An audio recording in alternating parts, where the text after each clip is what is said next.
Well, buongiorno everybody. Guess what time of year it is? Don't I look cute? So this is the time of Carnevale. So today we're going to make some chiacchiere. So let me explain to you what chiacchiere are. They're little pieces of fried dough that are very traditionally made for Carnevale. A lot of times they consider a lot of fried foods are typical for Carnevale, which of course is, in America, we know it by the French term of Mardi Gras. In Italy, it's Carnevale. So anyway, but a lot of fried foods, because fried foods are considered decadent. And there's a lot of sweets. So of course, we have all the decadent things during the Carnevale time leading up to the beginning of Lent. So we are going to make these. Now, I'm going to tell you what chiacchiere means. Chiacchiere is only one of many names for these little treats. All over Italy, they're called different things. And honestly, I don't remember because we call them chiacchiere where I'm from. So that's what we're going to call them because it's the best name. One, it's so fun to say, chiacchiere. Chiacchiere means like chat, like to sit and chit chat, even maybe even considered gossip. But it's, considered, chatty time. So the reason these are called chiacchiere, there's a couple supposed reasons. One of them is that they make that crunchy noise when you bite into them, almost like they almost like they're chattering, But then there's also another old Neapolitan legend where there was a queen who was having some friends over, and the chef made these little treats for them, so to while they were getting together to chat. So even though that's, I like the fact that they're just noisy. These are considered actually a peasant treat because they're very cheap to make, but they're still cheerful. They make lots of them. They hand them out. These are something you make a bunch of and you hand them out to your friends. So before we get started, I'm going to take off my little mask. Oh, look, it's me. Whoop. Okay, so I'm just going to, let's see if I'll just set that right there over the onions. And I do have my beads on. Now, just so you know, these are little heart beads. These are a cross between Valentine's Day and Mardi Gras. I am going to take them off right now because I'm going to be cooking and I don't want to, get all crazy here. So we're just going to make the back of my area here look all festive. So, buongiorno everybody. Aren't you excited? We're going to start with 500 grams of flour, and that's equal to, I've measured it out to show you 4 cups. So I'm going to do these right on the board. You can do them on your board. You can do them in a bowl, however you would like. But it's so much more fun this way because, you make it and then you make your well, and then you add all your other goodies. So we're going to add 1 teaspoon of baking powder. Now, I will tell you this. If you go looking online for recipes for this, you'll find some with baking powder, some without, some with only 1 egg yolk, some with 3 eggs. There's a lot of different recipes. As long as they come out and you like them, whichever one you try, whether it's my recipe or another one, they're all balance out to be about the same. So I'm putting in 1 teaspoon of baking powder. I don't put a lot because, I don't put more than 1, just because, a lot of recipes actually don't call for any, and the eggs give it their fluff. Because then when you put them in the oil, they go bloop, like that. Okay, so now we're just going to put in a pinch of salt.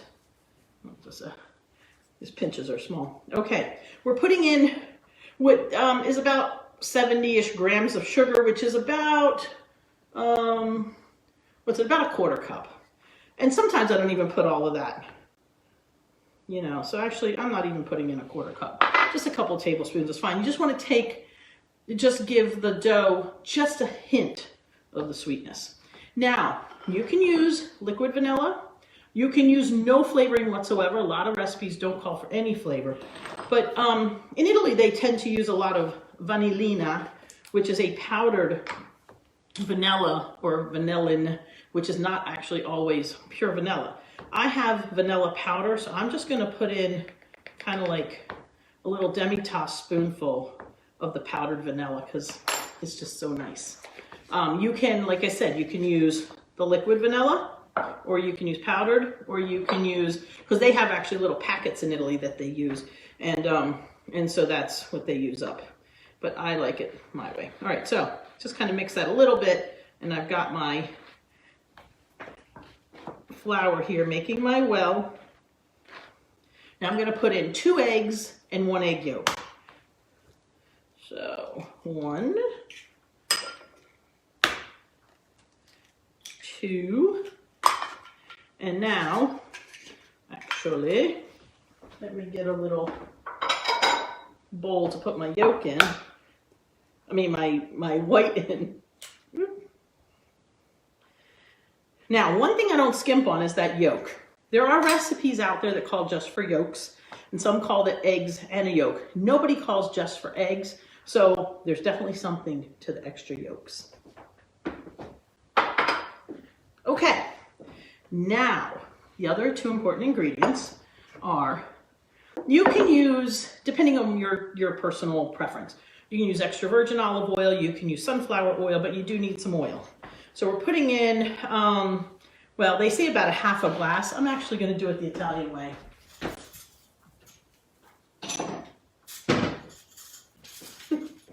They use a wine glass to measure. So I'm going to do about 1/2 glass, which if you were to measure, it's probably somewhere between 1/4 and 1/2 cup. So we're going to put the oil in. And then the last thing we're going to do, 1/2 glass of oil, and then 1/2 to 1. So we're going to see how much liquid we need of either white wine or grappa. Some people put in brandy or something else, but 90% of the time you're going to see wine or grappa. So I'm actually going to do a little of both. I'm going to mix it. Actually, I'm going to have a little bit of white wine there. Got to go get another gallon. And I'm going to put, woohoo, some grappa. Okay, so I've got myself 1/2 cup. If I need a little more liquid, I'll add a little more. And we're going to start to mix this. And of course, we do it wonderfully. Oily, eggy. It's so much fun. And we're just going to slowly break our yolks, bring our dough, our flour in, and start making a dough. Man, it smells so good. I can smell the vanilla. I can smell the grappa. Of course, that just makes me happy. Okay, so let's get this. We're starting to get this going here. Now it's starting to become a dough and come together. All right, as I'm getting this flour in, because it's not all in yet, it does feel like it's a little dry. So I'm going to add a smidge more of the vino. Probably 2 tablespoons, maybe, actually not even, probably 2 teaspoons, so probably a tablespoonish amount. So I want to be able to get it all in, but I don't want it to be too dry, because we're going to put this through the pasta machine. Now, if you don't have a pasta machine, we can do this also with a rolling pin. And usually I do, but today I decided, a lot of you have pasta machines. Not everybody, but it is an investment you should get. Now, if you're going to make pasta all the time, I would say get a good one. If not, there's actually ones out there you can get for like less than $20. And if you're only going to use it once in a while, they work fine. They're a little rickety. My recipe says add a whole cup of the wine and grappa, but I always start slower because I always feel like it's too much at the beginning. And then I always kind of get mad at myself for not listening to my own recipe with my own notes. I'll write the recipe down for you immediately following this. Now, normally, I'm going to tell you this now.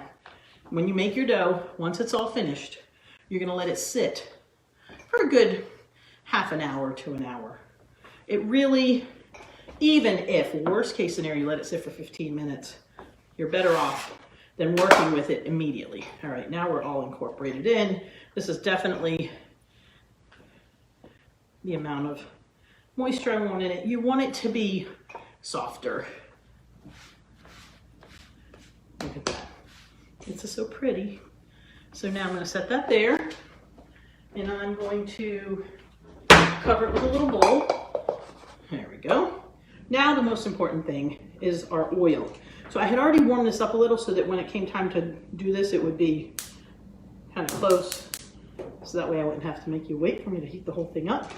You want your oil, some people ask, usually we all kind of wing it when we're frying, but just so you know, the proper temperatures for frying things like this is around 350, maybe up to 365 Fahrenheit. If you're talking Celsius, it's about 177 to 185.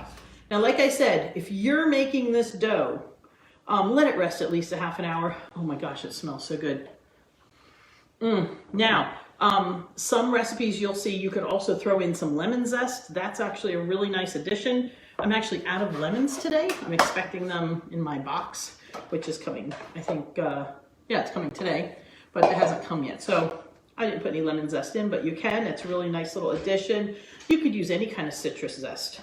All right, so I've got this beautiful dough that smells like alcohol, but a good one.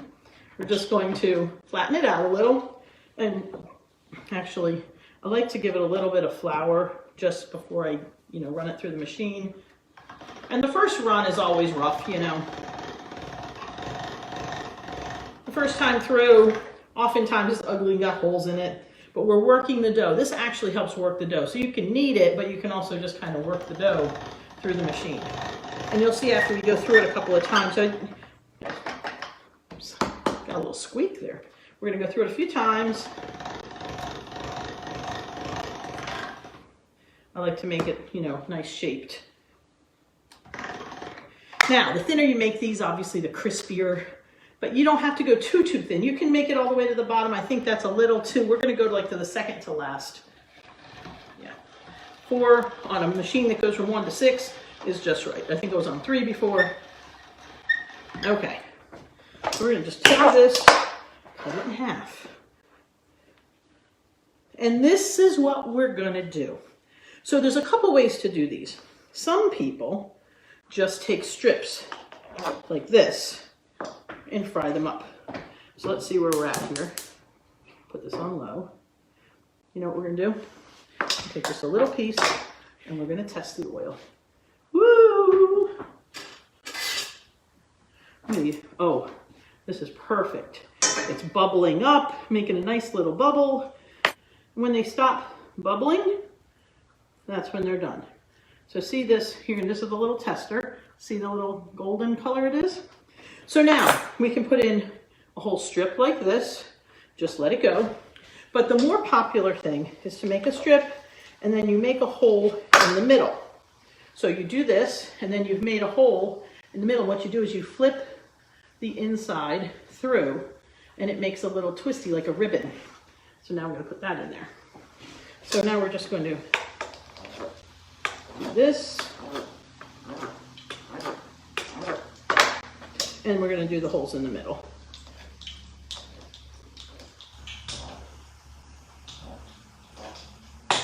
Okay.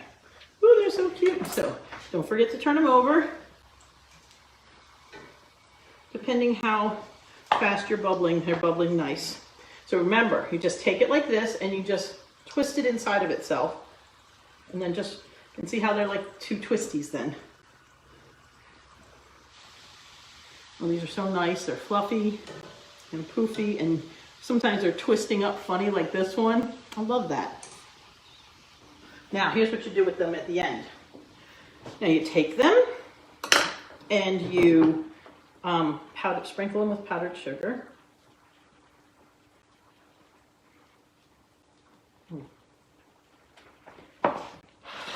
And look at that. Isn't that beautiful? Ooh, I just got to eat one. I'm trying to find one that's kind of more to the bottom, that's not the hottest one. There we go. Look at this. Oh my goodness. I'm going to show you how easily they break. Literally, they just, and that's what you want them to be. Light and just melt in your mouth. You know how I'm always talking about getting back to the table, get in your kitchen. This is the perfect thing. It's such an easy dough. You roll out 2 strips, start frying them. Roll out 2 more strips, start frying. They're easy. This is a great thing to take to your neighbors, to your friends, to send to somebody. Drop some off on somebody's porch. Put them in a little brown bag. Put them in a little pretty dish or whatever you want to give them in. But gift some of these, because you saw I only made 2 runs. It was just a piece of dough this big, and I made a pretty, this is enough to give a nice little gift. They fluff up, they look nice. It's un pensiero. Think of that, it's a thought. Thoughts mean a lot. And when the people in your household see you giving, they tend to give also. This is what community is all about. This is what neighbors are all about. This is what paesani, people of your same country. You know, it's really interesting. So if I run across an Italian, they'd be like, hey, paesan, because paese means country. But at the same time, in Italy, you tend to refer to your village or your town as your che paese, of what town do you come from. But it doesn't really mean town, it means country. Because you know, way, way back when, all of Italy was a bunch of little countries. It was almost like every town was its own country. So over there, it's kind of used interchangeably, town and country. So just little thought there, you know, because a paesano of mine is somebody from Roseto. But a paesano over here is pretty much anybody that's from Italy. So there you go. So anyway, have a little chiacchiere today. Have these, make a batch, make them today, tomorrow, have them up until, you know, this week.